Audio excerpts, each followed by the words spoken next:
अगर आप इससे पहले वाले पार्ट नहीं देखे होंगे तो जाकर देख लीजिएगा। इस पार्ट के अंदर आज हम लोग रीजनिंग के 10 इम्पोर्टेंट क्वेश्चन को देखने वाले हैं, जो कि आपको आने वाले आगामी सभी परीक्षाओं के लिए महत्वपूर्ण होने वाला है। सभी क्वेश्चन इम्पोर्टेंट क्वेश्चन है जो बार बार आपको एग्जाम में पूछे जाते हैं या फिर आने की संभावनाएं रहती है। जैसे कि क्वेश्चन नंबर 1 को देख लीजिए, श्रृंखला सीरीज से रिलेटेड क्वेश्चन है। एक श्रृंखला सीरीज दिया गया है और यहाँ पर क्वेश्चन मार्क है। इन्हीं क्वेश्चन मार्क पे कौन सी संख्या भरी जाएगी ये हमसे पूछ रहा है। क्वेश्चन नंबर 3 को देख लीजिए, नंबर एनालॉजी रीजनिंग का प्रश्न है। जिस प्रकार से 9 का रिलेशन 162 के साथ है, उसी प्रकार से हमसे पूछ रहा है 8 का रिलेशन कौन सा संख्या से होगा, जो ये क्वेश्चन मार्क पे भरे जाएंगे। क्वेश्चन नंबर 4 को देख लीजिए, जिस प्रकार से सिंह का रिलेशन वन के साथ है, उसी प्रकार से हमसे पूछ रहा है कि मछली का रिलेशन कौन सा शब्द से होगा, जो ये क्वेश्चन मार्क पे भरे जाएंगे। दोस्तों सभी क्वेश्चन इंपॉर्टेंट क्वेश्चन है। कुछ इसी प्रकार के प्रश्न आपको सभी एग्जाम में पूछे जाते हैं। सभी क्वेश्चन को हम लोग एकदम शॉर्ट ट्रिक आसान तरीके के साथ सॉल्व करने की कोशिश करेंगे, तो आप हमारे साथ अंत तक जरूर बने रहिएगा। चलिए 1 नंबर क्वेश्चन की ओर हम लोग चलते हैं। 1 नंबर क्वेश्चन हमें कह रहा है, नीचे दिए गए श्रृंखला को पूरा करें। श्रृंखला सीरीज से रिलेटेड क्वेश्चन है आपका। एक श्रृंखला सीरीज दिया गया है और यहाँ पर क्वेश्चन मार्क है। इन्हीं क्वेश्चन मार्क पे कौन सी संख्या भरी जाएगी ये हमसे पूछ रहा है। देखिए, जब भी हमें श्रृंखला सीरीज से रिलेटेड क्वेश्चन देखने को मिले तो सबसे पहले हम लोग श्रृंखला को देखेंगे। पहले हमारा 3 है, 3 को ले लेंगे। उसके बाद हमारा 11 है, 11 के बाद देखेंगे तो हमारा 38 है, 38 के बाद हम लोग देखेंगे तो हमारा 102 है, 102 के बाद हम लोग देखेंगे तो हमारा 227 है, 227 के बाद देखेंगे तो हमारा क्वेश्चन मार्क है।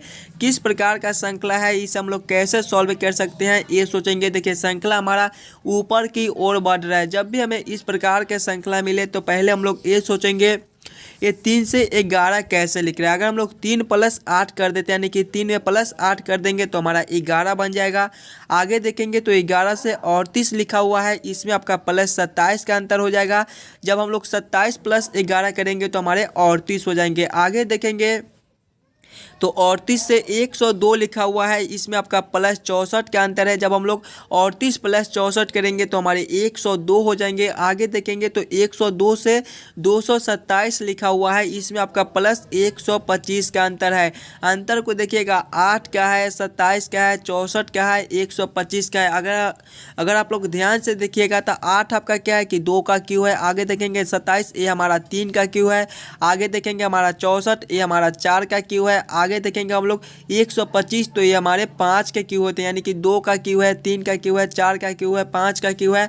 तो अगले हमारे अंतर जो है वो 6 के क्यू हो जाएंगे। 6 के क्यू हमारे कितने होते हैं, 216 होते हैं, यानी कि अगले जो अंतर हमारे 216 हो जाएंगे। यानी कि जब हम लोग 227 + 216 करेंगे तो हमारे कितने हो जाएंगे, 443 हो जाएंगे। 443 हमारे कौन सा ऑप्शन में है दोस्तों, ऑप्शन नंबर डी में दिए गए हैं, जो कि हमारे सही उत्तर हो जाएंगे।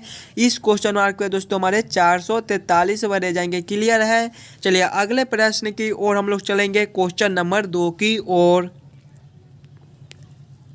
ये रहा क्वेश्चन नंबर 2। क्वेश्चन नंबर 2 हमें कह रहा है, नीचे दिए गए प्रश्न में लुप्त संख्या ज्ञात करें। लुप्त संख्या कहाँ पर दिया गया है, यहाँ पर क्वेश्चन मार्क है। इन्हीं क्वेश्चन मार्क पे दोस्तों कौन सी संख्या भरी जाएगी ये हमसे पूछ रहा है। मिसिंग नंबर से रिलेटेड क्वेश्चन है। इस प्रकार के भी प्रश्न आपको एग्जाम में आते रहते हैं, तो पहले आप लोग वीडियो को रोककर इस प्रश्न को खुद से जरूर सॉल्व करने की कोशिश कीजिएगा। ये क्वेश्चन मार्क पे कौन सा संख्या भरा जाएगा। देखिए, जब भी हमें इस प्रकार के प्रश्न मिले तो ऐसे प्रश्न को हम लोग 2 तरीके से सॉल्व करने की कोशिश कर सकते हैं। पहले तो हम लोग इस लाइन से देखेंगे। अगर इस लाइन से हमारा प्रश्न सॉल्व नहीं होता है तो फिर हम लोग इस लाइन से देखेंगे। अगर ध्यान से देखिएगा, अगर प्रश्न को पैटर्न को समझने की कोशिश करेंगे तो इस साइड से देखिए आपका बड़ा बड़ा संख्या 21 है, 25 है, फिर क्वेश्चन मार्क है। तो ऐसे प्रश्न में दोस्तों पहले हम लोग इस लाइन से प्रश्न को सॉल्व करने की कोशिश करेंगे। ये 8 और 3 से 21 कैसे लिख रहा है, 6 और 5 से 25 कैसे लिख रहा है।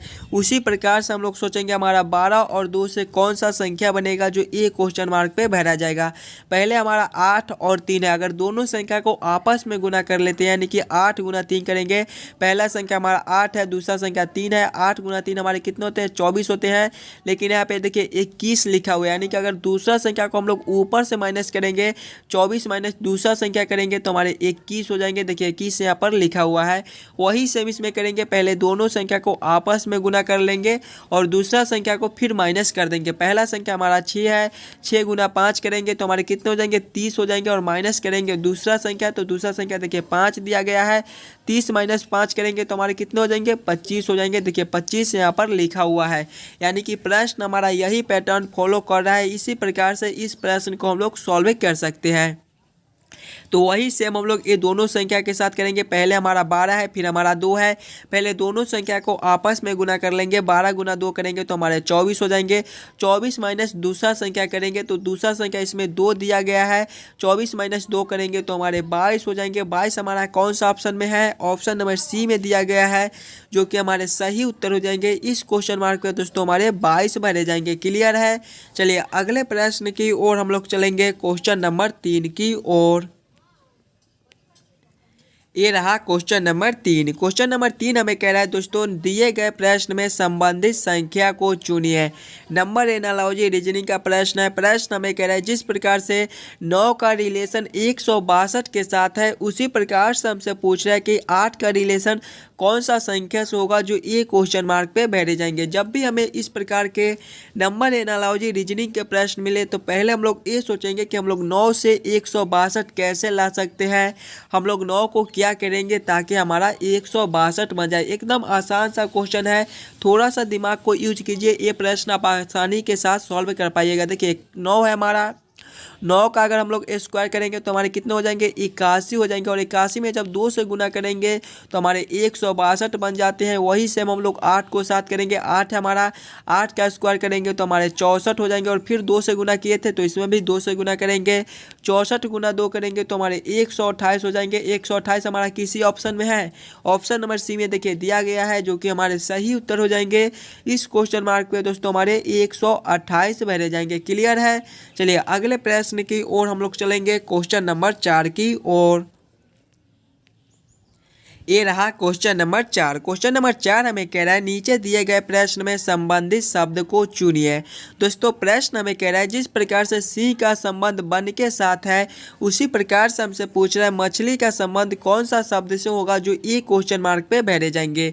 जब भी हमें इस प्रकार के रीजनिंग के प्रश्न देखने को मिले तो सबसे पहले हम लोग ये सोचेंगे ये सी से बन कैसे लिख रहा है, उसी प्रकार से हम लोग सोचेंगे हमारा मछली से कौन सा शब्द बनेगा। देखिए सी जो है वो बन में रहती है, उसी प्रकार से हम लोग देखेंगे तो मछली हमारे कहाँ रहते हैं, ऑप्शन ए में पिंजरा है, पिंजरा में मछली रहता है, नहीं रहता है, ये ऑप्शन हमारा गलत हो जाएगा।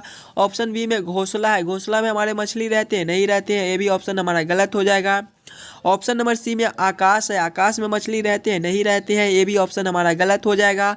ऑप्शन नंबर डी में देखिए जल दिया गया है, जिस प्रकार से सी हमारे वन में रहते हैं उसी प्रकार से मछली हमारे जल में रहते हैं, यानी कि इस क्वेश्चन मार्क पे दोस्तों हमारे जल भरे जाएंगे। जल हमारे ऑप्शन नंबर डी में है, जो कि हमारे सही उत्तर हो जाएंगे। चलिए अगले प्रश्न की ओर हम लोग चलेंगे, क्वेश्चन नंबर 5 की ओर।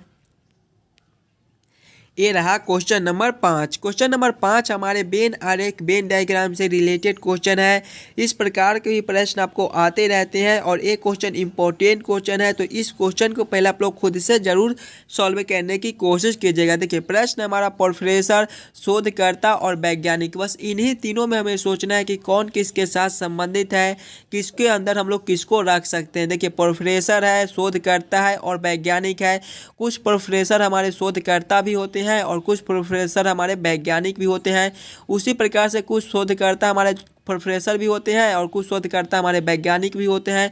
उसी प्रकार से वैज्ञानिक को देखेंगे तो कुछ वैज्ञानिक हमारे शोधकर्ता भी होते हैं और कुछ वैज्ञानिक हमारे प्रोफेसर भी होते हैं, यानी कि तीनों का संबंध तीनों के साथ, यानी कि इसको हम लोग ऐसे कर सकते हैं कि ये हमारा प्रोफेसर हो गया, ये हमारे शोधकर्ता हो गए और ये हमारे वैज्ञानिक हो गए, यानी कि इसका वेन डायग्राम कुछ इस प्रकार से बनेगा।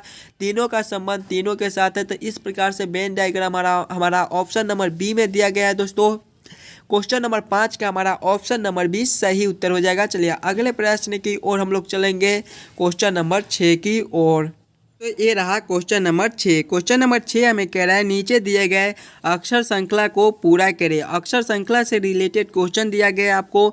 एक अक्षर श्रृंखला है और यहाँ पर क्वेश्चन मार्क है। इन्हीं क्वेश्चन मार्क पे कौन सी अक्षर भरी जाएगी ये हमसे पूछ रहे हैं। देखिए, जब भी हमें इस प्रकार के अक्षर श्रृंखला से रिलेटेड क्वेश्चन मिले तो पहले हम लोग अक्षर श्रृंखला को ध्यान से देखेंगे और समझने की कोशिश करेंगे हमारा किस प्रकार का अक्षर श्रृंखला है, इसे हम लोग कैसे जल्द से जल्द सॉल्व कर सकते हैं। श्रृंखला को देखेंगे तो देखिए पहले हमारा बी है, बी के बाद हम लोग देखेंगे तो हमारा एफ है, एफ के बाद हम लोग देखेंगे तो हमारा देखिए एफ के बाद हमारा जी है, जे के बाद हम लोग देखेंगे तो हमारा एन है, एन के बाद हम लोग देखेंगे तो हमारा आर है, आर के बाद हम लोग देखेंगे तो हमारा भी है, भी के बाद हम लोग देखेंगे तो हमारा जेड है, जेड के बाद देखेंगे तो हमारा डी है, डी के बाद देखिए हमारा एच है, एच के बाद हम लोग देखेंगे तो हमारा एल है, उसके बाद हमारा क्वेश्चन मार्क है।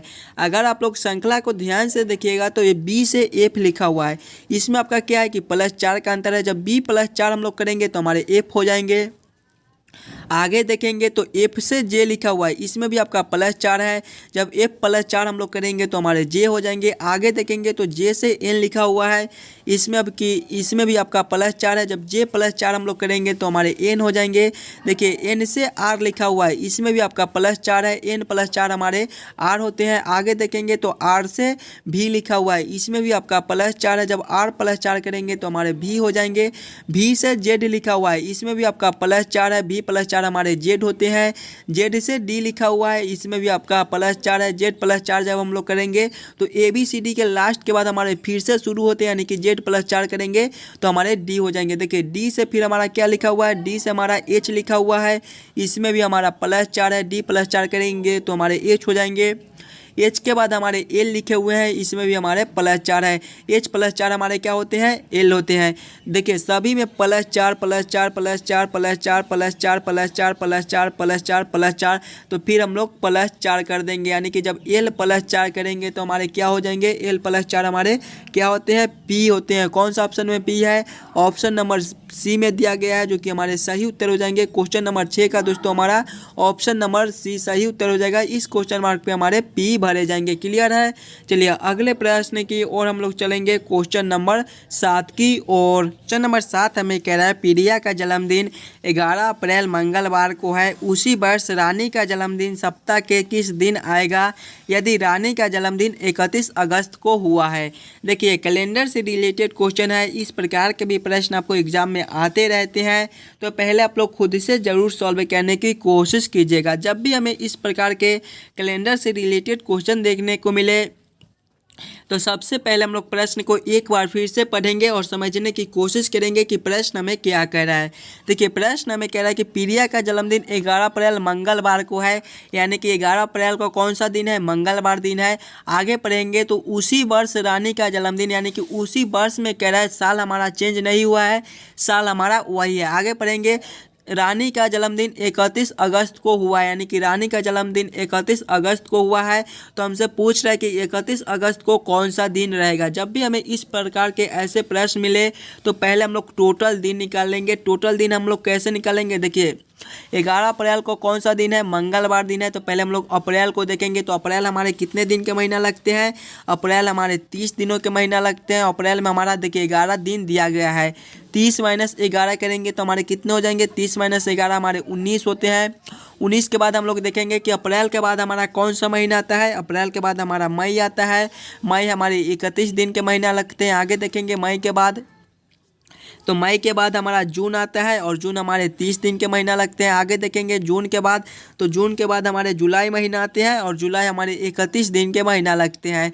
जुलाई के बाद हमारा कौन सा महीना आता है, जुलाई के बाद हमारा अगस्त आता है। और देखिए यहाँ पर अगस्त में 31 दिन दिया गया है, यानी कि ये 31 दिन को भी हम लोग जोड़ लेंगे, सभी को आपस में जोड़ेंगे। 19 + 31 + 30 + 31 + 31 हम लोग करेंगे तो हमारे टोटल 142 दिन हो जाएंगे। यानी कि 142 दिन बाद हमसे पूछ रहा है कि कौन सा दिन होगा। 142 दिन पहले कौन सा दिन था, मंगलवार दिन था, और 142 दिन बाद हमसे पूछ रहा है कि कौन सा दिन होगा।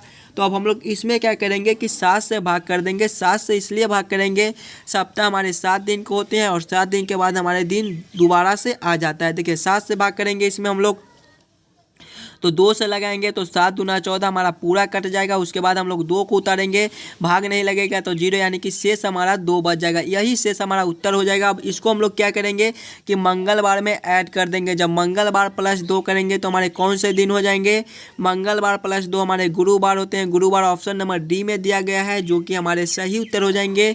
जिस प्रकार से दोस्तों प्रिया का जन्मदिन 11 अप्रैल मंगलवार को है, उसी प्रकार से रानी का जन्मदिन 31 अगस्त को गुरुवार दिन को पड़ेगा। क्लियर है। चलिए अगले प्रश्न की ओर हम लोग चलेंगे, क्वेश्चन नंबर 8 की ओर।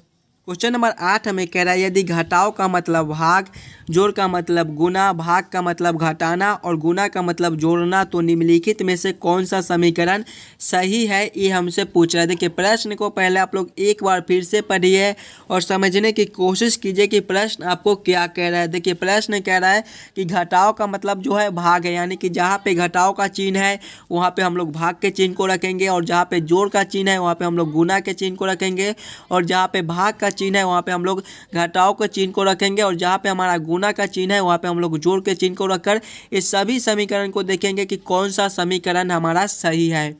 देखिएगा 10 है, 14 है, 17 है और 15, यानी कि ना ही ये बाटा में है और ना ही दशमलव में है, यानी कि भाग हमारा पूरा पूरा लगना चाहिए। तो पहले हम लोग भाग के चिन्ह को ही बदल के देखेंगे। तो देखिए घटाव का मतलब भाग है। देखिए घटाव का मतलब क्या है, भाग है, यानी कि जहाँ पे घटाव है वहाँ पे हम लोग भाग को रख कर देखेंगे कि हमारा भाग पूरा पूरा लगता है कि नहीं लगता है।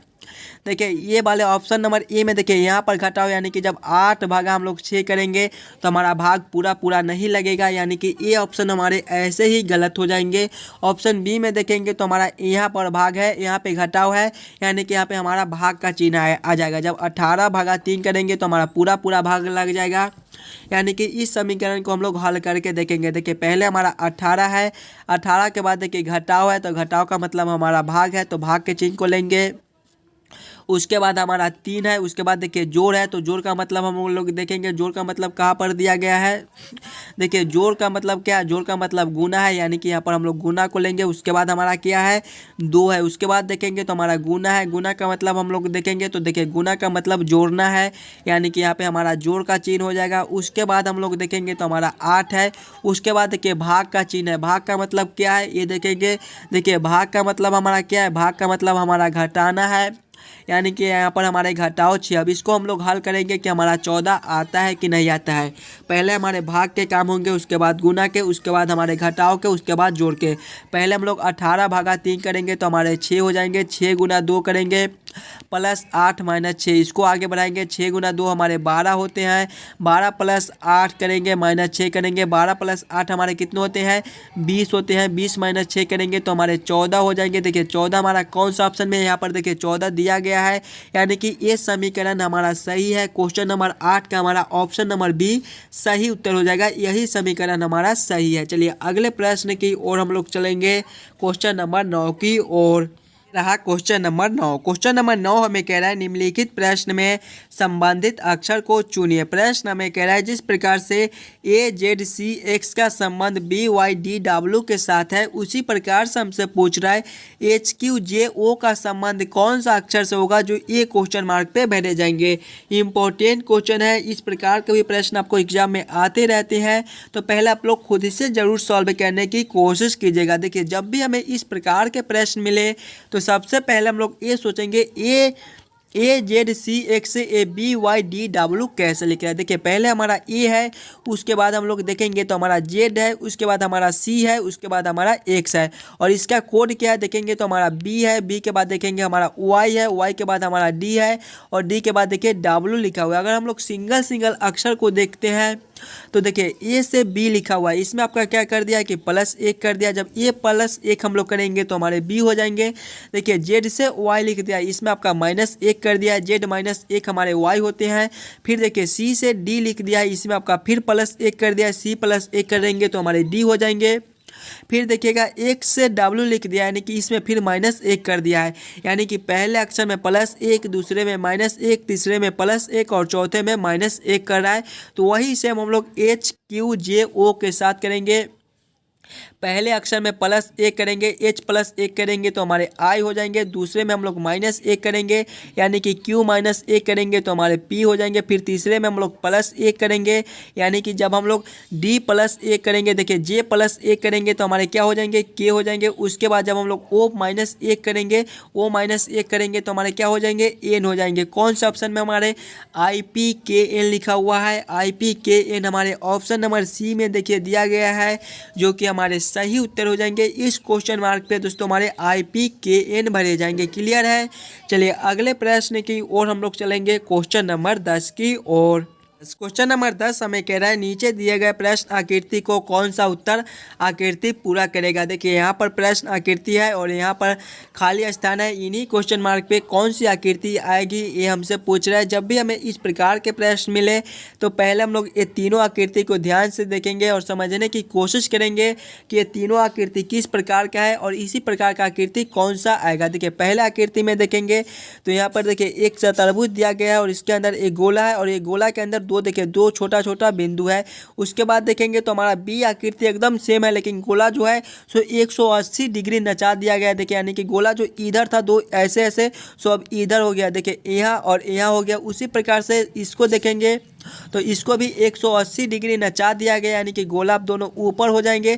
यानी कि अगले में हम लोग क्या करेंगे कि फिर 180 डिग्री गोला को हम लोग नचा देंगे, यानी कि दोनों गोला हमारे नीचे हो जाएंगे। नीचे कौन सा ऑप्शन में दोनों गोला दिया गया, यानी कि दोनों गोला जो है छोटे छोटे वो हमारे नीचे हो जाएंगे। देखिए नीचे हमारे ऑप्शन नंबर बी में देखिए छोटे छोटे गोला नीचे कर दिया गया है, यानी कि यही हमारा सही उत्तर हो जाएगा। ये क्वेश्चन मार्क पे हमारे ऑप्शन नंबर बी वाले आकृति भरे जाएंगे। आशा करता हूं दोस्तों आप सभी प्रश्न को बढ़िया से समझ गए होंगे। अगर आपको किसी भी प्रश्न में कहीं पर भी कोई दिक्कत हो तो हमें कमेंट करके बतलाइएगा और आप इस यूट्यूब चैनल पर नए हो तो चैनल को सब्सक्राइब जरूर करके जाइएगा और वीडियो को लाइक भी। चलिए मिलते हैं आपसे अगले वीडियो में।